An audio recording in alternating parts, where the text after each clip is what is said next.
Hello সবাইকে স্বাগতম আশাস মম চ্যানেলে। আজকে আমি শেয়ার করব এমন একটি বিষয় নিয়ে যা একজন নারীর জীবনের এক স্পর্শকাতর সময়ের সাথে জড়িত, গর্ভধারণ পরীক্ষা বা প্রেগনেন্সি টেস্ট। অনেকেই জানেন না কখন বা কিভাবে টেস্ট করতে হয়, অনেকের ফলাফল আসে ভুল। আজকের ভিডিওতে আমি সব কিছু সহজ ভাষায় বুঝিয়ে দেব। ভিডিওটি পুরো দেখবেন, আপনার জন্যই নয়, আপনার বোন, বান্ধবী বা স্ত্রী যে কোনো নারীর জন্য এটা জরুরি হতে পারে। তাই তার আগে চ্যানেলটি সাবস্ক্রাইব করে পাশে থাকা বেল আইকনটি প্রেস করে রাখুন পরবর্তী ভিডিও দেখার জন্য।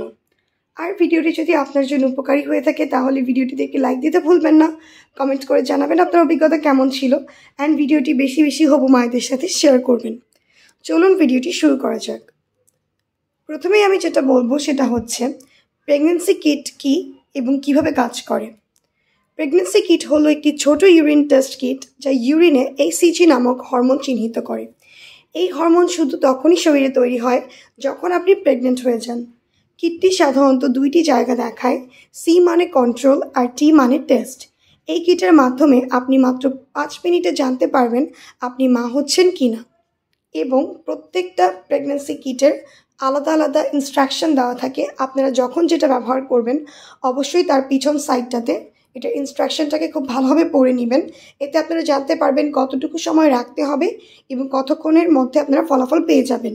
নাম্বার 2, টেস্ট করার সঠিক সময়। অনেকেই ভুল সময়ে টেস্ট করে ফেলেন, যার ফলে ফলাফল ভুল আসে। প্রথম কথা হলো আপনার পিরিয়ড মিস হওয়ার পর 5 থেকে 7 দিন অপেক্ষা করুন। সকালের প্রথম ইউরিন ব্যবহার করুন, কারণ তখন HCG হরমোন সবচেয়ে বেশি সক্রিয় থাকে। রাতে বা দুপুরে ইউরিনে হরমোন কম থাকে, ফলাফল নেগেটিভ আসতে পারে ভুলভাবে। কিভাবে টেস্ট করবেন? নাম্বার 1, কিটটি প্যাকেট থেকে বের করুন। নাম্বার 2, ইউরিন সংগ্রহ করুন পরিষ্কার একটি কাপে। নাম্বার 3, ড্রপার দিয়ে 2 থেকে 3 ফোঁটা ইউরিন নির্দিষ্ট জায়গায় দিন। নাম্বার 4, 5 মিনিট অপেক্ষা করুন, তারপর ফলাফল দেখুন। অনেকেই যেটা করে থাকে সময়ের আগেই ফলাফল দেখে ফেলে, কিংবা 1 ঘন্টা 2 ঘন্টা পার হয়ে যাওয়ার পর সেই ফলাফলকেও সঠিক হিসেবে ধরে নেয়। বাট এটা কিন্তু করা যাবে না। সময়ের আগে কখনোই ফলাফল দেখবেন না, কিটের মেয়াদ দেখে নিন। অনেক সময় হচ্ছে মেয়াদ উত্তীর্ণ প্রোডাক্ট ব্যবহার করলে তখনও কিন্তু রেজাল্টটা ভুল আসতে পারে। এবং টেস্ট করার আগে অবশ্যই হাতটাকে ধুয়ে নেবেন এবং ভালোভাবে হাতটা ড্রাই করে নেবেন। এখন বলছি ফলাফল বোঝার উপায়। একটি লাল লাইন অর্থাৎ সি যদি হয় তাহলে আপনি প্রেগনেন্ট না। 2টি লাল লাইন অর্থাৎ সি ও টি তাহলে বুঝবেন আপনি প্রেগনেন্ট। কোনো লাইন না বা শুধু টি তাহলে বুঝবেন টেস্টটি সঠিক হয়নি, আবার করতে হবে। অনেকেই বলেন হালকা লাইন মানে কিছুই না, আসলে তা না। হালকা হলেও কিন্তু তা পজিটিভ সিগন্যাল হতে পারে, সো এটাকে কিন্তু একদমই অবহেলা করা চলবে না। এখন বলছি প্রেগনেন্সি কনফার্ম হলে করণীয়।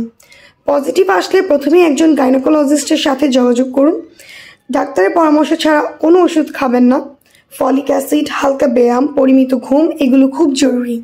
সাথে মানসিক সাপোর্টও দরকার, কারণ এই সময় নারীর আবেগ অনেক বেশি সংবেদনশীল হয়।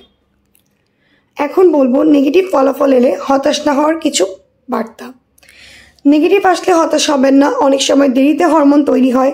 অনেকেই হচ্ছে এক্সাইটেডের জন্য অনেক আগে থেকেই হচ্ছে পরীক্ষা করে ফেলে সময় হওয়ার আগেই। সেক্ষেত্রে সপ্তাহখানেক পরে আবার পরীক্ষা করুন। চিন্তা কম করুন, স্বাস্থ্য ভালো রাখুন, প্রয়োজনে ডাক্তারের সাথে কথা বলুন।